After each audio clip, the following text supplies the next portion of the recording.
Hello guys, welcome to my channel once again. I hope you all are doing great and you all are fine at your places.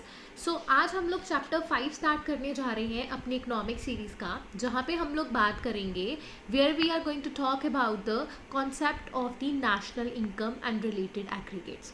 काफ़ी बच्चों के mind में ये confusion रहता है कि national income and domestic income में difference क्या है. We are able to understand like what is the national income, what is the domestic income by learning its definition, but उसका difference क्या है वो समझने में it's a big problem for all of us. Not about you, मेरे को भी काफ़ी टाइम प्रॉब्लम रहा है जब मैं स्कूल टाइम पे थी कि नेशनल इनकम और डोमेस्टिक इनकम में डिफरेंस क्या है. ठीक है, सो आज मैं ट्राई करूँगी मैं आप सबकी confusion what is the national income के related and what is the difference of domestic income क्या है मैं वो सॉल्व कर सकूँ. बट इस लेक्चर में हम लोग सिर्फ नेशनल इनकम के बारे में बात करेंगे. नेक्स्ट लेक्चर जो आएगा it's about domestic income. Okay, let's start with our lecture. Okay, अभी हमारे पास है concept of national income. I know here are some terms जो आपको कन्फ्यूजन क्रिएट कर सकती है. ठीक है, जो आपको कंफ्यूज कर सकती है. ठीक है, दैट इज़ अगर मैं यहाँ बात करूँ there is a factor income word, there is a normal resident word. Okay, one word same normal resident. जो कन्फ्यूजन होगी but I try to clear it in the next slide, और मैं try करूँगी मैं इसी स्लाइड में ये दो वर्ड्स के बारे में जो कन्फ्यूजन है वो ख़त्म कर दूँ ताकि नेक्स्ट स्लाइड में आप सबको ईजी हो जाए. So what is a national income. कभी भी कोई वर्ड समझ ना आए इट्स माई ट्रिक, तो मैं उसको ब्रेक कर लेती हूँ कि मेरे को ईजिली वो चीज़ समझ आ जाए. सबसे पहले मैंने नेशनल इनकम को ब्रेक कर लिया. दो वर्ड्स थे, एक वर्ड हो गया नेशनल अलग, इनकम अलग हो गया.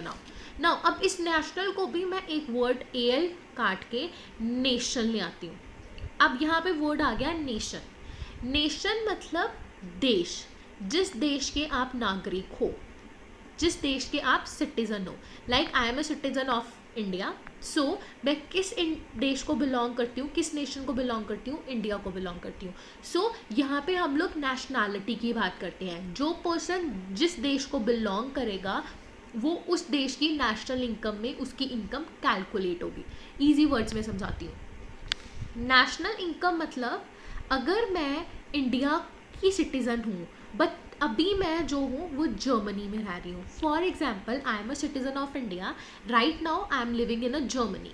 सो स्टिल मेरी जो इनकम होगी वो इंडिया की इनकम में ही कैलकुलेट होगी, वो जर्मनी की इनकम में कैलकुलेट नहीं होगी जब तक मैं जर्मनी की सिटीज़न नहीं बन जाती. So national income is a income जो उनके नेशनैलिटी, जो उनके सिटीज़न, जो उनके रेजिडेंट की इनकम होती है, जो वहाँ के रहने वाले या बाहर रहने वाले बट उनकी सिटीज़नशिप स्टिल इंडियन है, तो उनकी जो भी इनकम होगी उसको हम नेशनल इनकम में काउंट करेंगे. I hope it is clear to all of you कि नेशनल इनकम जिस नेशन को आप बिलोंग करते हो उस नेशन में आपकी इनकम जब कैलकुलेट होती है that is called a national income. Okay, अब हम लोग फिर से यहाँ आते हैं. National income is the sub total of factor income earned by the normal resident of a country during the accounting period. सबसे पहले अकाउंटिंग पीरियड हमारा 1 ईयर का होता है जो कि स्टार्ट होता है 1 अप्रैल से 31 मार्च तक.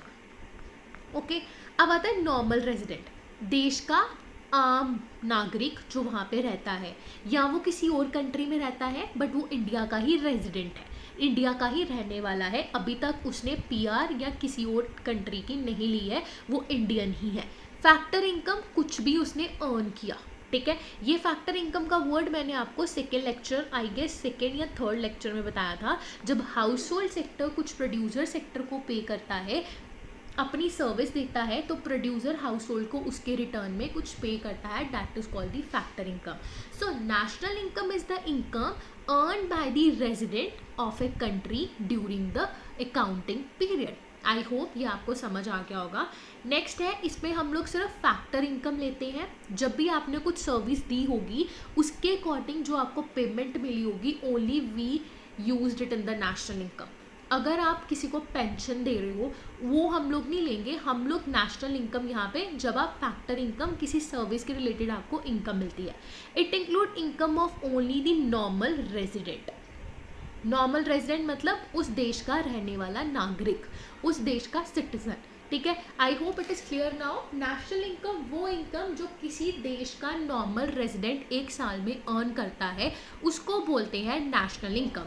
मतलब उसकी नेशनैलिटी अगर इंडिया है तो उसकी इनकम इंडिया में ही कैलकुलेट होगी, चाहे वो इस टाइम ऑस्ट्रेलिया में काम कर रहा है, चाहे वो यूएसए में काम कर रहा है, चाहे वो कनाडा में काम कर रहा है। अगर वो इंडियन है तो उसकी इनकम नेशनल इनकम में कैलकुलेट होगी।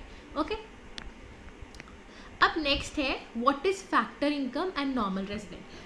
आई होप मैंने आपका ये जो दोनों में डिफरेंस है, डिफरेंस नहीं बोल सकते, what's the meaning of factor income and normal resident, ये मैंने लास्ट स्लाइड में क्लियर कर दिया होगा, बट स्टिल मैं इस स्लाइड में एक बार फिर से बताती हूँ। Normal resident who ordinarily resides in a country whose economic interest lies in that country। Economic interest उसका सब कुछ इसी देश में लाई करता है और वो इसी देश का रहने वाला सिटीजन है, इंडिया का है। वो थोड़ी देर के लिए यूएसए में गया किसी काम के लिए, बट उसका सब कुछ कहाँ है, इंडिया में है। अगर उसको वोट करना है तो वो इंडिया में वोट करेगा, उसको प्रॉपर्टी लेनी होगी तो वो इंडिया में आएगा, ठीक है। अगर उसको गवर्नमेंट जॉब लेनी है तो वो इंडिया में आएगा, उसका सारा इंटरेस्ट जो रिलेटेड है वो इंडिया में ही है। अभी उसको सिटीजनशिप किसी की नहीं मिली है, वो इंडिया का ही सिटीजन है। तो जो वो इंसान जो भी अर्न करेगा वो हमारा नेशनल इनकम में आएगा।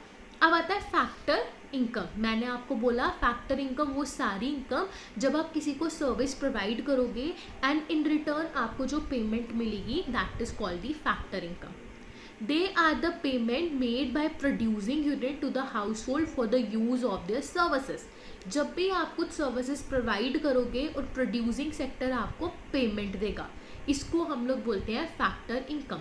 लाइक कंपनसेशन एम्प्लॉयज़ को, रेंट देना किसी को, इंटरेस्ट देना, प्रॉफिट देना, these are the 4 factor of income. और फैक्टर ऑफ इनकम में हम लोग यही 4 चीज़ें लेके चलते हैं। ओके, आई होप आपको यहाँ पे समझ आ गया होगा कि हमारे पास अब नेशनल इनकम किसको बोलते हैं, फैक्टर इनकम किसको बोलते हैं, नॉर्मल रेजिडेंट किसको बोलते हैं। ओके, अगर इतना समझ आ गया है then it's easy for you to understand the domestic income. Next chapter में हम लोग डोमेस्टिक इनकम के बारे में बात करेंगे। अभी के लिए इतना ही रखो। अगर स्टिल आपको कोई प्रॉब्लम होगी समझने में कि नेशनल इनकम क्या है, फैक्टर इनकम क्या है, नॉर्मल रेजिडेंट क्या है, एक बार फिर से रिवाइंड करो वीडियो, फिर से उसको सुनो और आपको आई होप आपको समझ में आ जाएगा। Thank you.